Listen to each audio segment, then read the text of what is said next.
Good morning, everyone. My name is Carmen Edwards, and I'm the project manager for the Computer Science for All initiative. I'd like to welcome you and thank you for taking the time to join us for this Schedulers webinar. Our two main speakers are going to be Vita Scott Harris, a programmer scheduler at Whitney Young High School, and Ed Klunk, retired principal and our policy consultant for the initiative. Just a couple of housekeeping things. If you guys could mute yourselves until we get to the Q&A section, that would be great. If you're on the phone, that's *6. If you're on the webinar, there is a button at the top right-hand side of your screen. It is green, and when you click it, it should say muted. In terms of our agenda today, Ed will talk about our computer science graduation requirement. Vita will talk about the Whitney Young experience in terms of adding computer science courses to the course of study and working with colleagues in the school to make sure we're successful. And then we'll come back to Ed, who will talk about the courses that satisfy the computer science requirement, teacher certification, and then we have a list of the elementary schools that are already in the initiative to give you an idea of which one of your feeder schools are already participating. Again, I'd ask that you mute your phone or your webinar mic until the Q&A section. You can ask questions in two ways. You can type in questions on the right-hand side of your screen if you're on the webinar, or when we get to the Q&A section, you can unmute yourself and ask a verbal question. Without further ado, we'll go ahead and get started. I'd like to introduce Vita Scott Harris, our programmer scheduler from Whitney Young. Oh, I'm sorry. Ed Klunk will talk about the graduation requirement first. Morning, everybody. In our effort to provide as much support as possible with the change of the graduation requirements to include computer science, we're trying to bring this information through this webinar to you today and continue to give you support.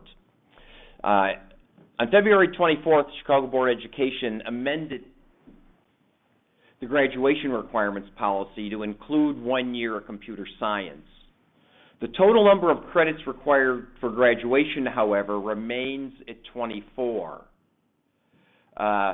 This is important because computer science was not added as an additional credit.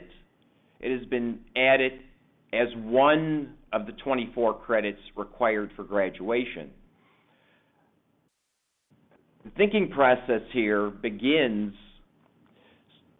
because now your course of study at your school has to be modified. You now offer 24 credits for graduation. You're still going to offer 24 credits for graduation. So by adding computer science, one of the potential elective type classes for students is going to have to be changed. There's some flexibility in this new requirement of computer science. Students may obtain a waiver if, 1, they're part of an approved IB program, 2, they're part of an approved CTE program, and 3, they partake in an approved advanced academic program. The waiver process is not an automatic process. It is a formal process. The school must apply for the waiver. The procedures for the waiver approval will be made available to your school shortly. I'd now like to introduce Vita. She will take you through some considerations you may want to consider as you plan for including computer science. Good morning, everyone. My name is Vita Harris, and I am the scheduler at Whitney Young High School. I also have experience scheduling from Corliss High School on the south side of Chicago. And so as I have worked the past 15 years with, the past 10 years of scheduling, I've learned that in order to do my job as the master schedule builder well, I need to do some things. And so that's where this slide comes in about building professional rapport that allows everybody's ideas and concerns to be heard.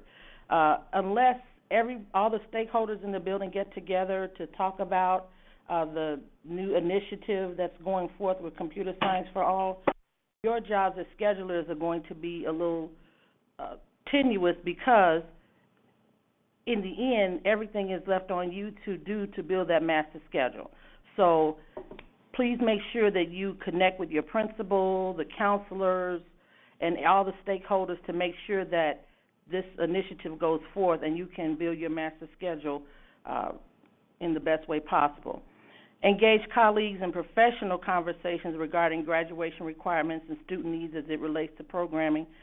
Schedulers know that this initiative is here and that we have to schedule our students for this computer science class. We just need to make sure that we get that message across to the stakeholders in the building, i.e. make sure our principals understand and our counselors understand that this class has to be scheduled so that our students can graduate in 4 years. The suggestion is that students are programmed for this class in their freshman year so that they can be able to either go further in it later on in their high school career, or just make sure that this graduation requirement is taken care of. Working with colleagues to create school-wide protocols and structures, which include checks and balances that thrive on collaboration. In my experience, I've always worked with the counselors in order to make sure that they're checking behind me and I'm checking behind them, so we make sure that everything is what it needs to be when it comes to students and their transcripts. I know some people sit in their own offices and silos and they try to do all this master schedule stuff by themselves, but it's really hard to do when you don't have all the when you don't have everybody's input to make sure that when you sit down to get it done, that you are creating the best master schedule for your school and for students. And the last thing that I do is I participate in the counselor meetings. Also, I have participated in IoT meetings where necessary. Now, I don't go to every meeting, but I do participate at least once a month, just to make sure that the counselors and I understand what needs, they understand the needs that the programmer has, and that I understand the needs that they have. So if you look at the course of study, it's pretty simple. Freshman year, English, Algebra, World Studies, Biology, World Language, PE, and now Computer Science. Again, if the Computer Science class is offered during the first year, then students have an opportunity to either continue if they like Computer Science, or just to make sure that that mandate is fulfilled in their freshman year. Also, schedulers, when you're scheduling, if you can make sure that you're scheduling classes throughout the day instead of just scheduling them for one period. I've seen master schedules where if 2 or 3 teachers are teaching a class, that one class is offered one period of the day. That is not the optimum way to schedule, so that students are able to take the class just to be scheduled properly and to take the class whenever it fits into their schedule along with the other classes that are being offered. And for those of us that are saying that they're losing electives, if you look in the sophomore year, junior year, and especially the senior year, the electives become more available as they continue on through high school. So the Computer Science for All, we just need to make sure that it's scheduled and that we make sure that every student has that, so that 4 years from now they can graduate without any issues. And for my counselor friends out there, we all know that you play a pivotal role. We know and understand CPS's graduation requirements, and the counselor's involvement in the programming process can streamline and enhance the student scheduling process. And so now back to Dr. Clump. Okay, what courses satisfy the graduation requirements? What you see on the screen is a list of the courses that currently satisfy the graduation requirement. The go-to course is the first course listed there, Exploring Computer Science, 668, 201, and 202, built out regular honors and significantly modified. The next courses you see, Fundamentals of Infotech, STEM Introduction to Computer Science, and Taste of Computing.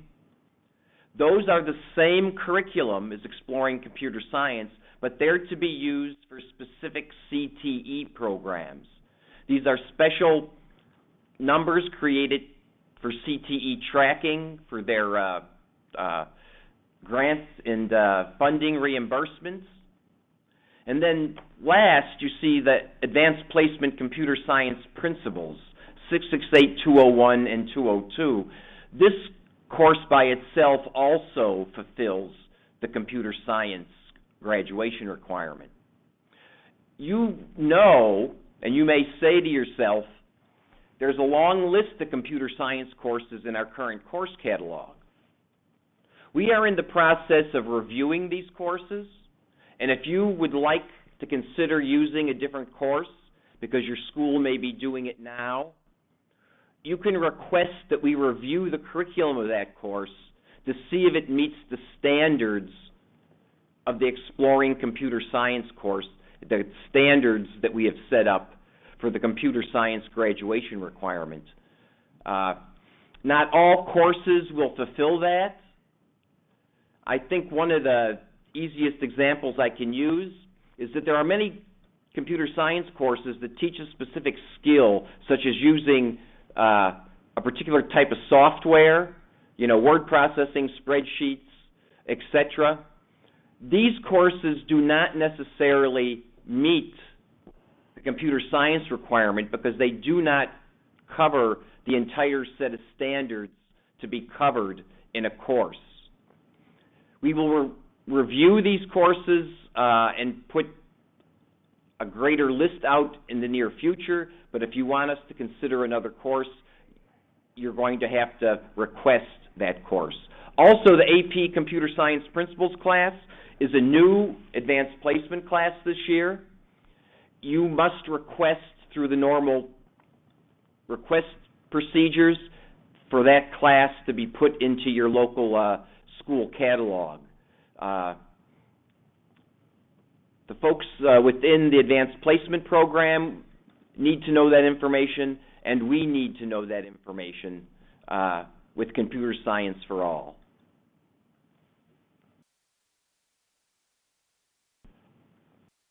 So who can teach this? I know that's the next thing on your mind. Right now, the Exploring Computer Science course can be taught by any content area teacher upon completion of the CS4All professional development provided through our partnership with Code.org. Teachers should register for this summer PD as soon as possible.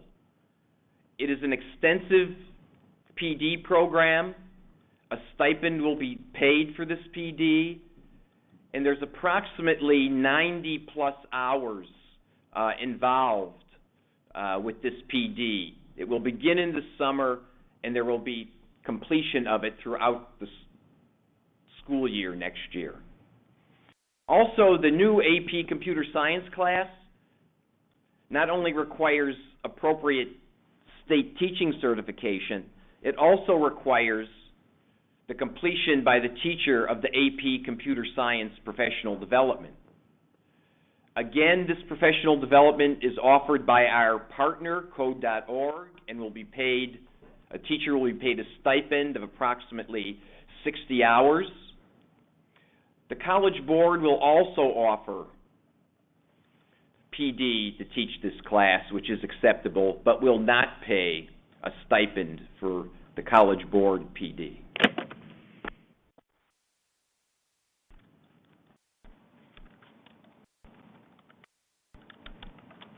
What we have now, for your information, is a list of all the elementary schools that are in the CS4All initiative. In case you're wondering and you want to see what kind of experience the ninth graders coming into your school have with the topic of computer science. This is there for your informational purposes. And again, you will get a copy of the slides, so you don't have to worry about trying to write down all these names. There's about 90 elementary schools to date in the CS4All initiative?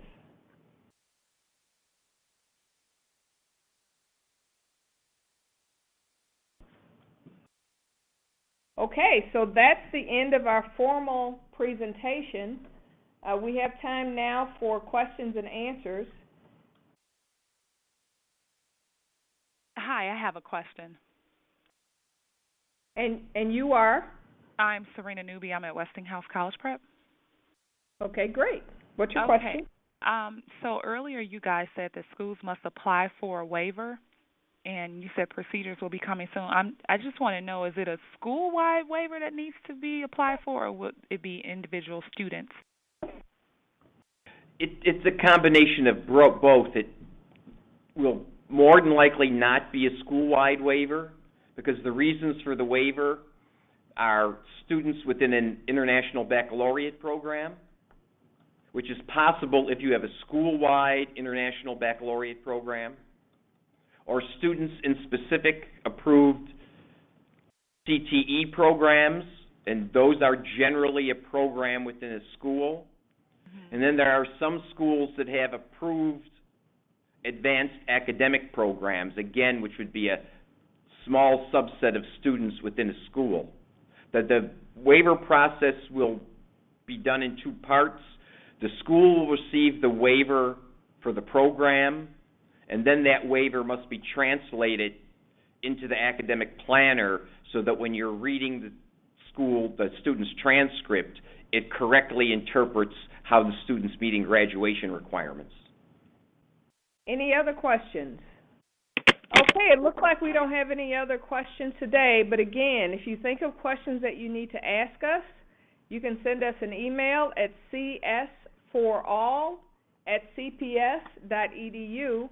We really appreciate you taking the time to talk to us about CS4All and how you work it into computer science into your course of study. And you will get additional information from us. We will be sending out the slides in the next 24 to 48 hours. That includes links to different items that we referenced in the presentation. Thank you for your time and have a great day. Bye now.